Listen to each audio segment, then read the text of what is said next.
around 2018.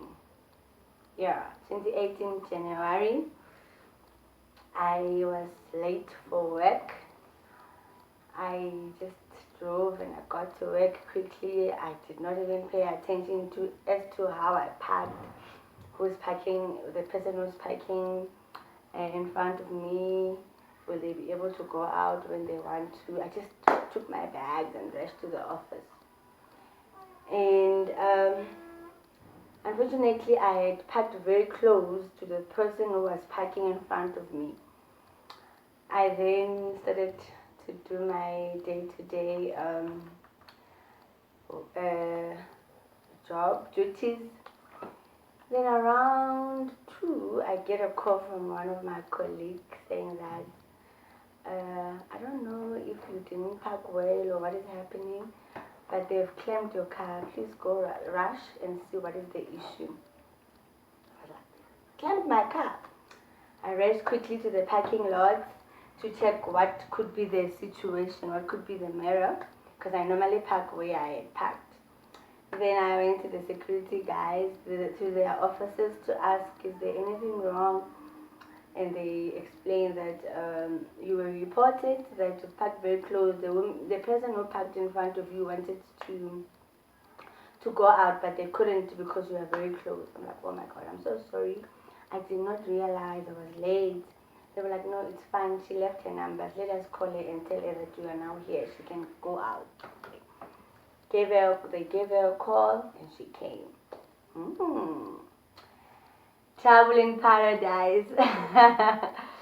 As she came, by just me looking at her, I could see that, bruh, I've actually done the most. She was angry. She was very angry. And she got this, like, you're the one, you. I was like, I'm sorry. I did not realize I was late. She's like, how could you not pay attention? She started shouting and calling me names and all of that. Do you know what you've cost me? And okay, I cannot imitate her because that's not me. Anyway, she shouted. She was loud and all of that. You know how you behave when you're angry. Yes. So I kept apologizing. And she just carried on. The more I apologized, the more I made her to be more angry. You know, it's like I'm pressing that button to say, be angry, be more angry. But I said to myself, I was wrong and I understand where she's coming from. And she told me that she had a meeting at 1 and she had to fetch her kids from school. Now I delayed her because she had to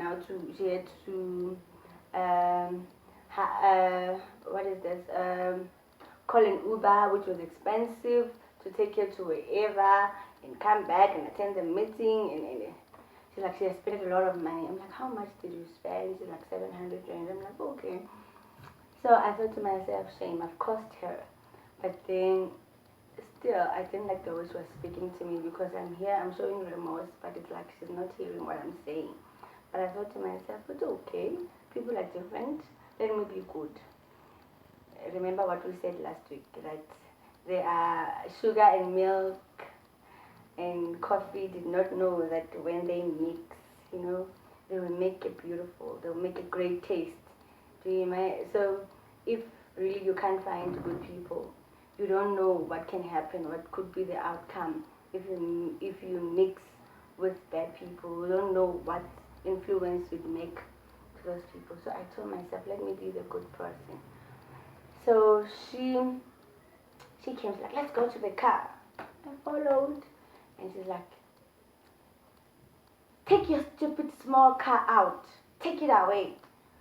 I looked at her, and then I was like getting frustrated as well and getting angry. I'm like, you are disrespectful. You are old and I respect you, but the way you are treating me, I don't understand. But I said it to myself. I never answered back. I just took my small car, as she says, because she's driving a big car.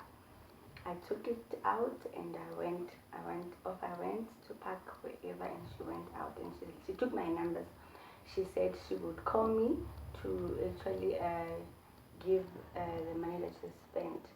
I rush to the office. When I get there, I'm thinking to myself, I would help this woman, but she's very disrespectful.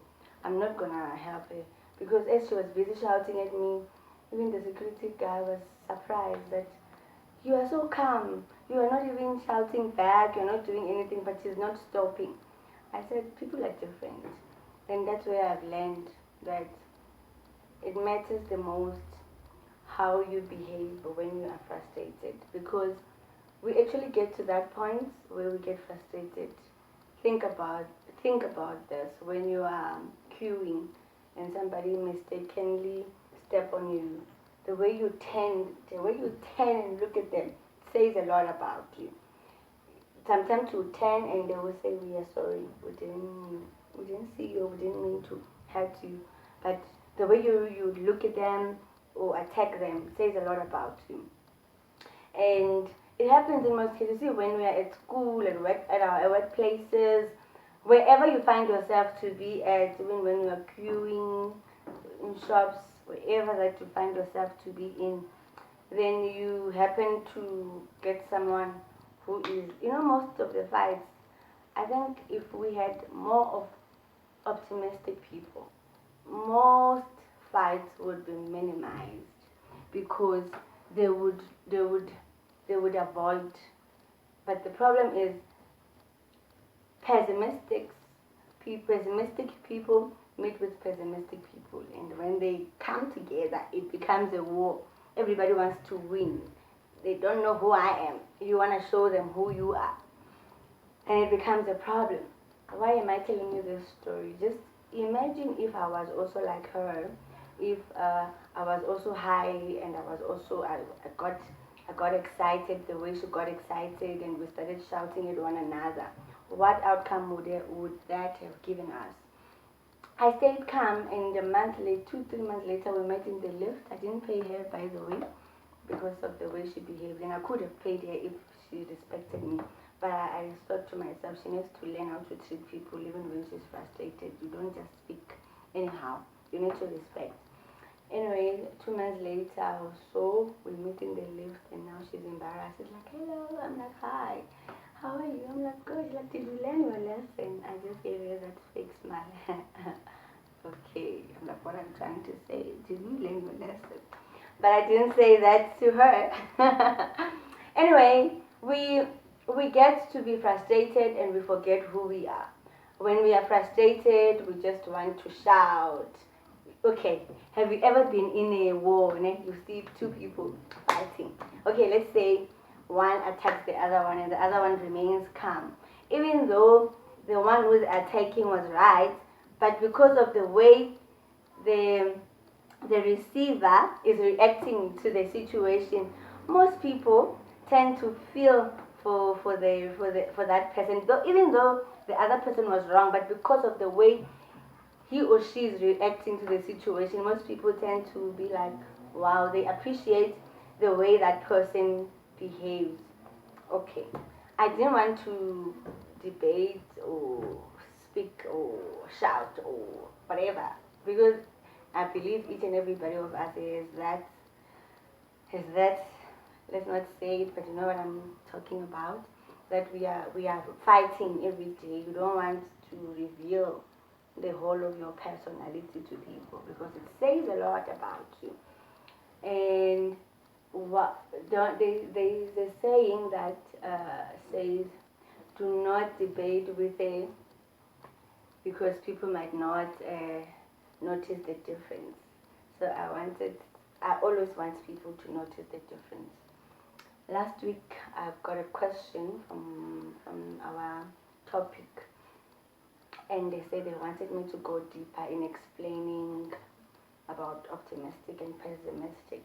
The reason I'm sharing the story between me and that colleague of mine, it's because I'm trying to show you that there are situations, there are instances, there are circumstances that would push you to be pessimistic, but you need to remain on your lane. Do not allow situations to shift you.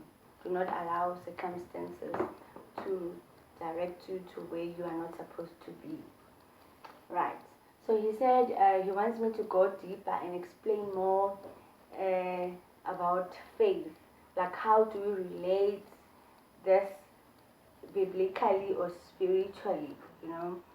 And then I thought, let me read. I want to speak. Okay, before I can read.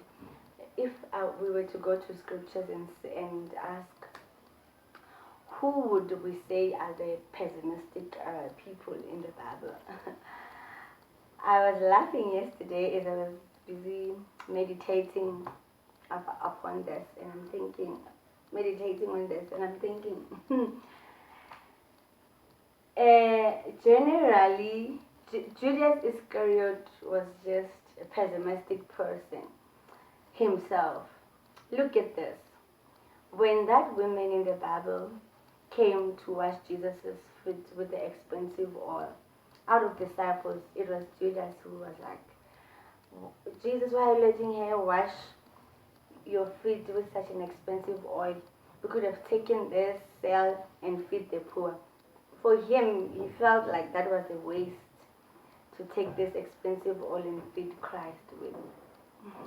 And I'm thinking to myself, there's something about Judas.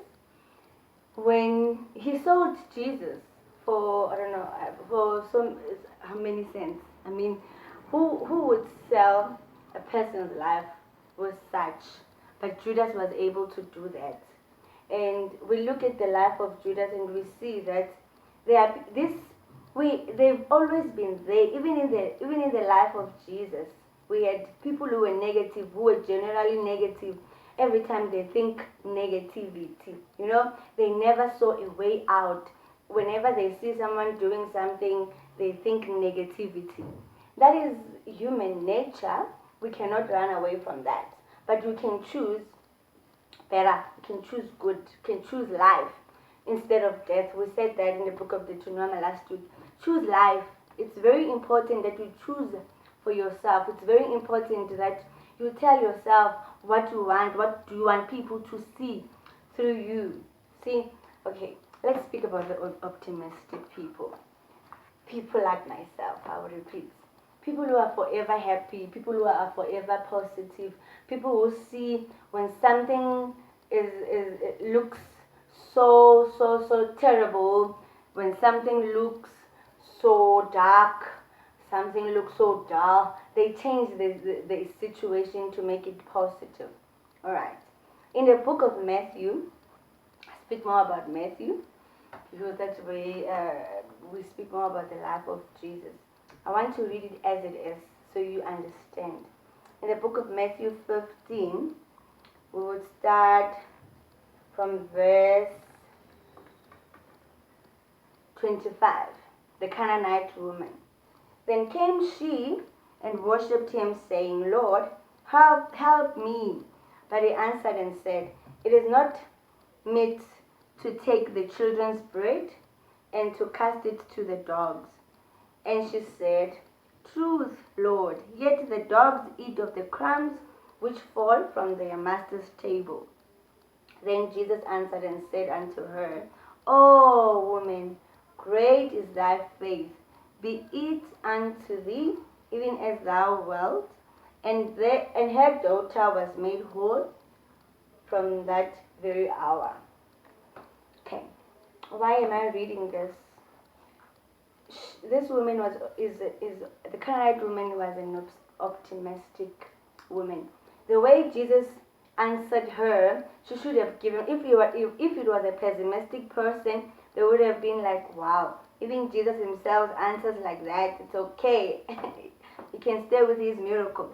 But because she knew what she wanted, she knew that even if he can answer and say he can't take his children's food to give to dogs, I know what I want. You know, she kept praying. When you read in other translation, it says that the disciples said that, please tell her to keep quiet because she is bothering us.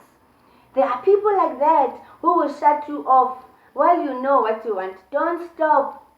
Do not allow people to shut you off. Do not allow people to change who you are. Remain positive. Remain happy. This woman was able to receive her miracle. Why? Because she knew what she wanted. As long as you know what you want, You'd never allow people to change you. As long as you know what you believe in, the situations, the breakdowns, whatever that happens in the world will never change what you believe in.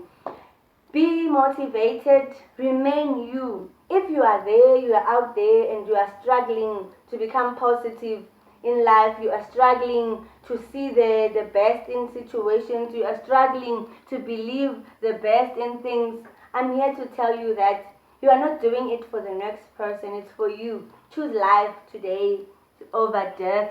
Choose good over bad. Even when you face situations that that are so hurtful, in a way that you feel like bad.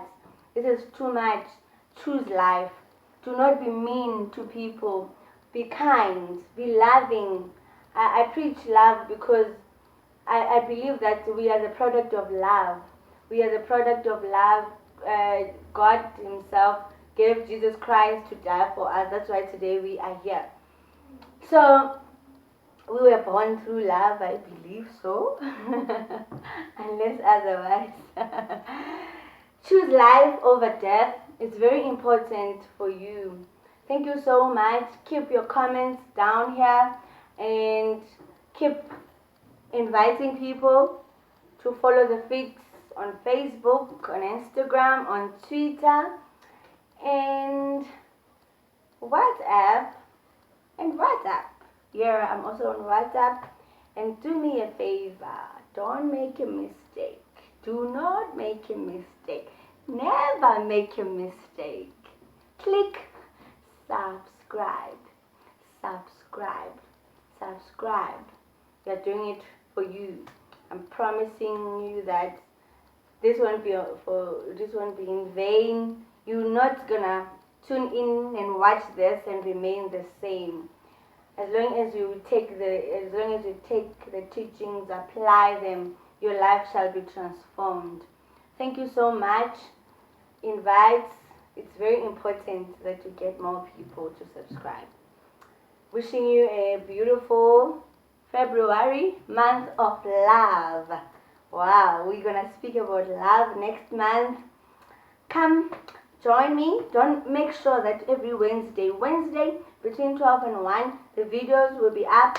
Make sure that you are on. If you can't watch it on Wednesday, you can watch it on Thursday, you can watch it on Friday, as long as you do not miss the episodes, because it's going to be difficult for you to catch up once you miss one. So February is the month of love, and what are your expectations and what are you willing to give? Because love is all about giving and receiving. I love giving, so I am so ready to give. Thank you very much. May the new month bring you so much peace, bring you much joy, bring you much happiness as we proceed with life, as we live our lives daily. Allow God to help you. It's important. Whoever that you are, if it's not God that you are believing in, whoever that you are believing in, make sure that they are happy about your life. Thank you so much.